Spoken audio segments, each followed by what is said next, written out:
जय माता दी।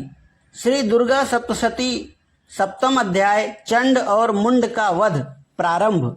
मैं मातंगी देवी का ध्यान करता हूँ। वे रत्नमय सिंहासन पर बैठकर पढ़ते हुए तोते का मधुर शब्द सुन रही हैं। उनके शरीर का वर्ण श्याम है। वे अपना एक पैर कमल पर रखे हुए हैं और मस्तक पर अर्धचंद्र धारण करती हैं तथा कंहार पुष्पों की माला धारण किए वीणा बजाती हैं। उनके अंग में कसी हुई चोली शोभा पा रही है। वे लाल रंग की साड़ी पहने हाथ में शंख में पात्र लिए हुए हैं। उनके बदन पर मधु का हल्का हल्का प्रभाव जान पड़ता है और ललाट में बेंदी शोभा पा रही है। ऋषि कहते हैं, तदंतर शुंभ की आज्ञा पाकर वे चंड और मुंड आदि दैत्य चतुरंगड़ी सेना के साथ अस्त्र शस्त्रों से सुसज्जित हो चल दिए। फिर गिरिराज हिमालय के सुवर्ण में ऊंचे शिखर पर पहुंचकर उन्होंने सिंह पर बैठी देवी को देखा।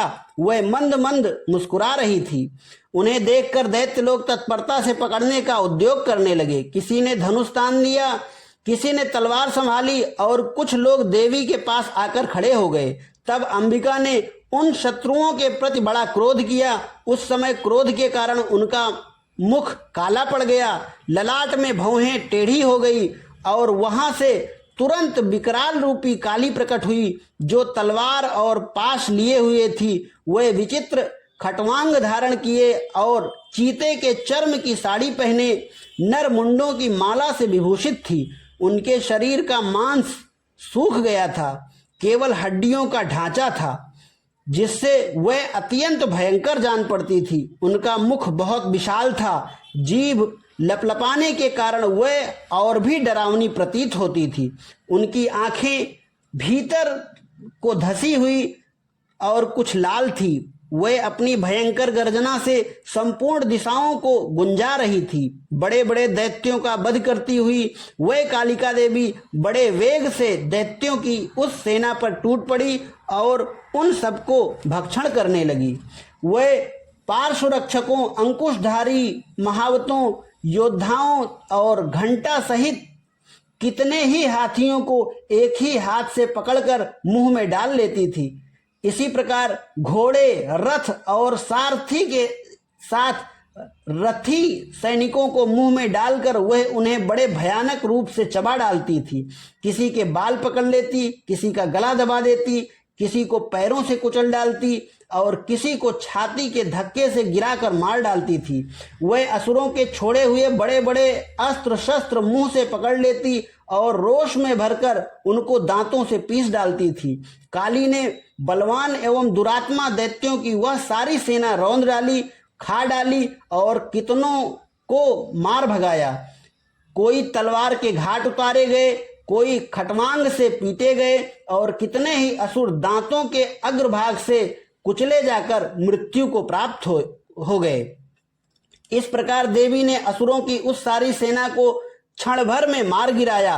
यह देख चंड उन अत्यंत भयानक काली देवी की ओर दौड़ा तथा महादैत्य मुंड ने भी अत्यंत भयंकर बाणों की वर्षा से तथा हजारों बार चलाए हुए चक्रों से उन भयानक नेत्रों वाली देवी को आच्छादित कर दिया। वह अनेकों चक्र देवी के मुख में समाते हुए ऐसे जान पड़े मानो सूर्य के बहुतेरे मंडल बादलों के उदर में प्रवेश कर रहे हों। तब भयंकर गर्जना करने वाली काली ने अत्यंत रोष में भरकर विकट अट्टहास किया।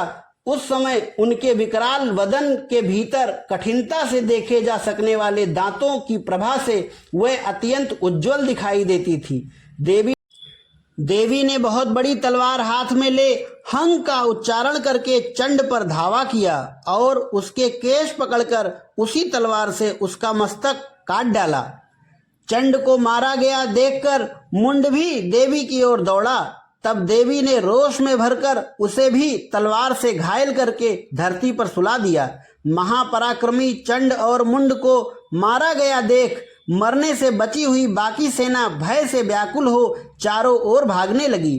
तदंतर काली ने चंड और मुंड का मस्तक हाथ में ले चंडिका के पास जाकर प्रचंड अट्टहास करते हुए कहा कि हे देवी, मैं चंड और मुंड नामक इन दो महापशुओं को तुम्हें भेंट करती हूँ।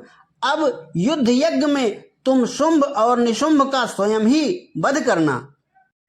ऋषि कहते हैं, वहां लाए हुए उन चंड मुंड नामक महादैत्यों को देखकर कल्याणमयी चंडी ने काली से मधुर वाणी में कहा, हे देवी, तुम चंड और मुंड को लेकर मेरे पास आई हो, इसलिए संसार में चामुंडा के नाम से तुम्हारी ख्याति होगी। इस प्रकार श्री मार्कंडेय पुराण में सावर्णिक मनवंतर की कथा के अंतर्गत देवी महात्म्य में चंड मुंड वध नामक 7वां अध्याय पूरा हुआ। जय माता दी।